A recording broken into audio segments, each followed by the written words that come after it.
What is up, everybody? Replit Agent 3 literally just released, and this is a new big step up on the Replit platform. And today we're going to be building this app right here that you see. It is an AI-powered testing assistant for teachers, so they can create tests and students can answer them, and it's a full-fledged app.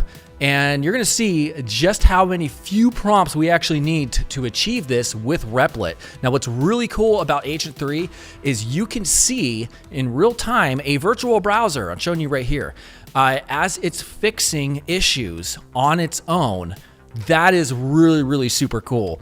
So of course, there's other features that are a part of this upgrade, but we're gonna be really focusing on building a web-based app for this type of prompt. Let's get started. All right, so after you create your Replit account, go ahead right here and log in, and you'll see this screen.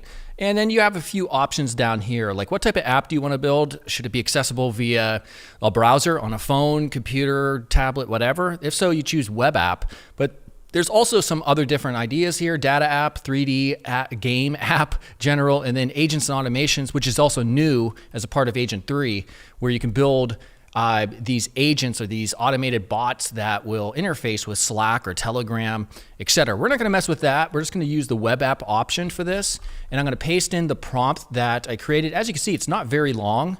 But again, you get the gist of it based on what you saw at the beginning. So we're going to go ahead and hit start chat.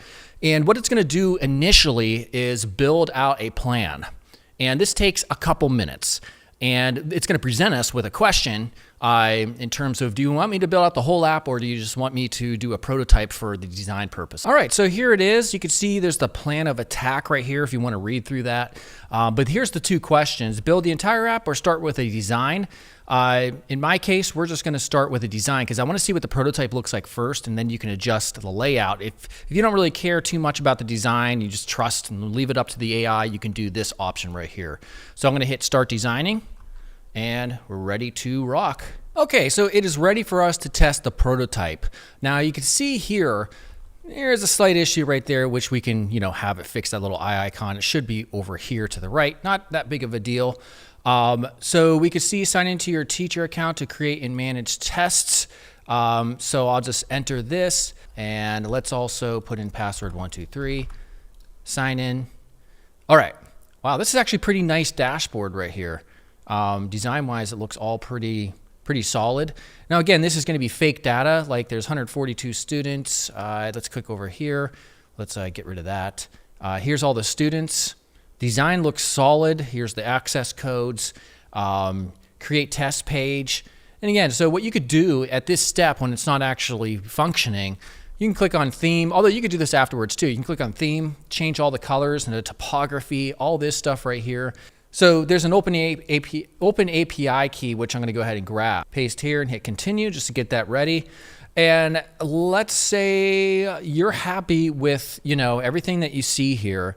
You don't want to make changes. Let's just click on build functionality. Now, one thing that's really cool is you'll see that there is a little browser, and this browser, you will see their little mouse right there, and you'll see it interacting with the UI, which is very cool because you can see it in real time as it's testing things.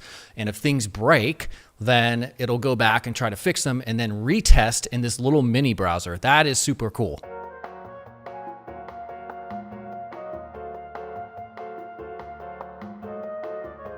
All right, it is finished, and we can see over here it's ready to go. I wasn't sure where students log in to take tests, so I did ask it a question.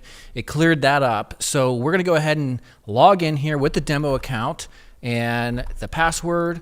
We're gonna hit sign in, and here is the main dashboard. So we can, of course, open this up in an entirely new tab just to see what it kind of looks like by default. Let me enter that password again. We'll do this, and here it is. So what's really cool is we're going to have to test this out, make sure everything works. The first thing I'll do is create a test.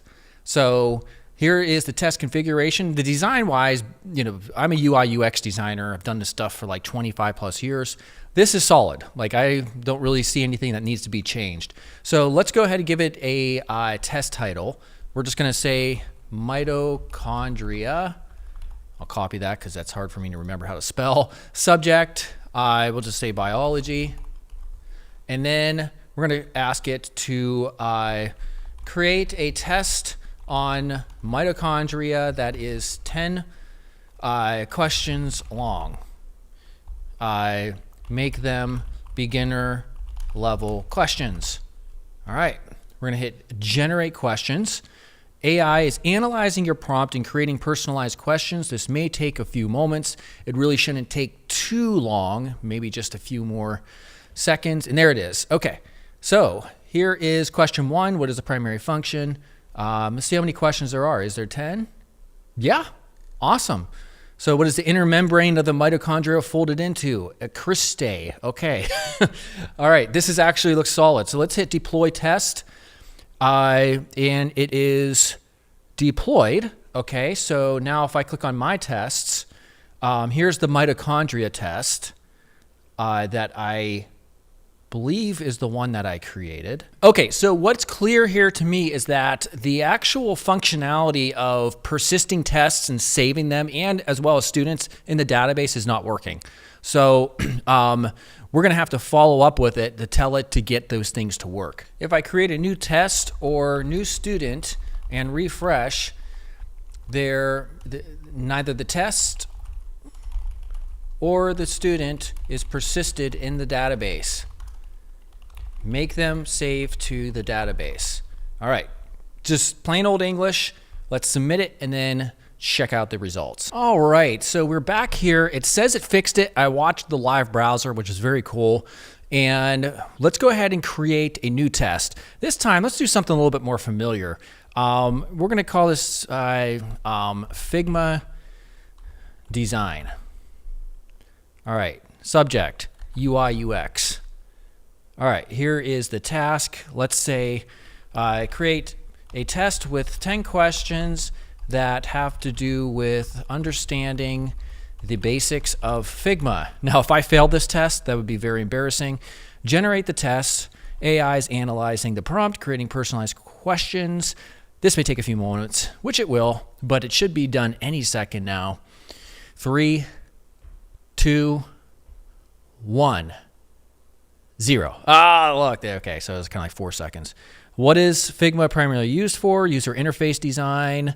What of these features makes Figma unique? Browser-based collaboration. Well, other tools have that, so I could, maybe delete that one. What types of files can you import? SVG, JPEG, PDF, AI. It can import JPEG and PDF. I'm not sure about PDF, but definitely JPEG too. So obviously we would want to be able to modify the answers as well, which could be a follow-up. But nonetheless, let's hit deploy test, and then we'll go back to my tests, and we'll see we have Figma down there. So now it is persisting. Okay, so this has a code associated with it, which is the access code. And then what I'll do is let's go to students, and let's also add a student. So I'll just call this Gary with 2 I's, Simon, and GarySimon.net, and add student. And if I go back to my tests, that's still there. The student is there as well, so that's good. So Gary with 2 R's. Let's go to the test URL, which is take-test. So then we would enter GARRY, Simon, and then the access code to that test. There we go. So Figma design, UI UX created by teacher. This is awesome. The time limit, I didn't even tell it to do a time limit. So obviously we can make that an adjustable parameter perhaps. 10 questions. The student is Gary Simon. Let's hit start test. This is actually a really nice looking UI, by the way. What is Figma primarily used for? User interface design. What of these features makes Figma unique? Okay, so we already saw this, and I'm just gonna go ahead and enter these randomly. I'm not gonna make you sit here watching me take a stupid test. I'm just gonna get to the end just so we can see what happens at the end and find out if this is all good. 40%. I actually got 4 out of the 10 correct. And there we go. So now we can choose to take another test. if one exists. Otherwise, we can go back to replit.dev and we can see right there, 40% Figma. There we go. So we've literally just created a whole test platform that is powered by AI. Now, of course, there's a lot of other tweaks you would want to make to it, but it's powered by AI. And what's really cool about Replit's Agent 3 now, this new version, is that it spends a lot more time on these steps, which ultimately reduces your time spent on Replit. Meaning, before, if there was a small error, it wouldn't be able to correct itself. Like, you wouldn't be able to see it testing the actual UI in the little virtual browser. And so you would have to be doing a lot more back and forth. So it's more intelligent. It's longer running threads, I guess you could say. And the fact that it can improve itself and test itself in the virtual browser and then fix issues that come up, because there were more issues than the two that I outlined for that app. So this is absolutely solid. At this point, then we can just go ahead and we can still modify themes, all that type of stuff over here. I'm not going to mess with that. We can hit publish, and at that point, you can have your own subdomain at .replit.app. Of course, you'll always be able to add a domain and all that other good stuff. So I'm super excited about this, version of, vibe coding apps out there.